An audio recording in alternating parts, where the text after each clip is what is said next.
Assalamualaikum warahmatullahi wabarakatuh. Saya Nuraini Sazwani binti Muhadi dari kelas 6B4 ingin membuat pembentangan geografi SEM 1 2022. Soalan A. Bagaimanakah bahangan bumi boleh menghasilkan proses geomorfologi?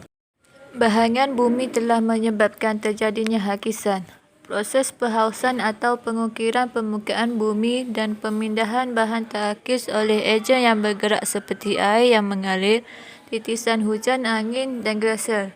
Kesannya proses eksogenik berlaku. Bahangan bumi juga telah menyebabkan terjadinya luluh hawa.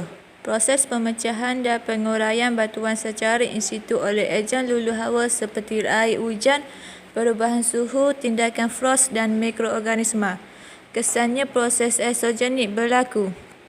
Selain itu, bahangan bumi juga telah menyebabkan terjadinya pergerakan jisim. Gerakan jisim melibatkan regolit dari atas cerung ke bahagian bawah akibat daya tarikan graviti. Kesannya proses eksogenik giat berlaku. Bahangan bumi juga telah menghasilkan pergerakan tektonik yang menyebabkan hanyutan benua, merujuk kepada pecapahan, pertembungan, perselisihan plat-plat kerak-kerak bumi secara bertentangan, mengarah satu sama lain. Kesannya proses endogenik berlaku. Bahangan bumi juga telah menghasilkan pembentukan gunung berapi dan batuan igneous, iaitu proses pembentukan bentuk muka bumi jala luar dan bentuk muka bumi jala dalam. Kesannya proses endogenik berlaku. Bahangan bumi juga menghasilkan gempa bumi, iaitu pelepasan tenaga secara tiba-tiba dari dalam bumi oleh arus perorakan magma yang menghasilkan tenaga seismik. Kesannya proses endogenik berlaku. Soalan B. Bincangkan 6 kesan penerimaan bahangan suria yang ekstrim terhadap aktiviti manusia. Pertanian terjejas tidak dapat dijalankan kerana menerima tenaga suria yang tinggi menyebabkan tanah menjadi kering dan tandus seperti padi. Kesannya aktiviti pertanian terjejas.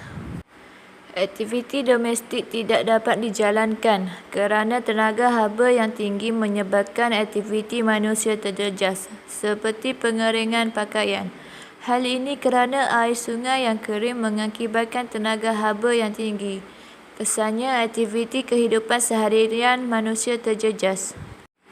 Bahangan suria yang ekstrim akan menyebabkan pendapatan penduduk terjejas. Ini kerana mereka tidak dapat melakukan pekerjaan yang menyebabkan ekonomi mereka terjejas. Kesannya pendapatan penduduk akan terjejas. Bahangan suria yang ekstrim juga menyebabkan kerana aktiviti perikanan tidak dapat dijalankan. Ini kerana air yang cetek menyebabkan nelayan tidak dapat turun menangkap ikan dan sumber makanan mereka terganggu. Kesannya aktiviti perikanan terjejas dan tidak dapat dijalankan. Selain itu, bahangan suria yang ekstrim menyebabkan wabak penyakit seperti strok haba meningkat. Ini menyebabkan penyakit strok haba terus meningkat dan mengakibatkan aktiviti terjejas seperti penutupan sekolah. Kesannya aktiviti ini akan terjejas.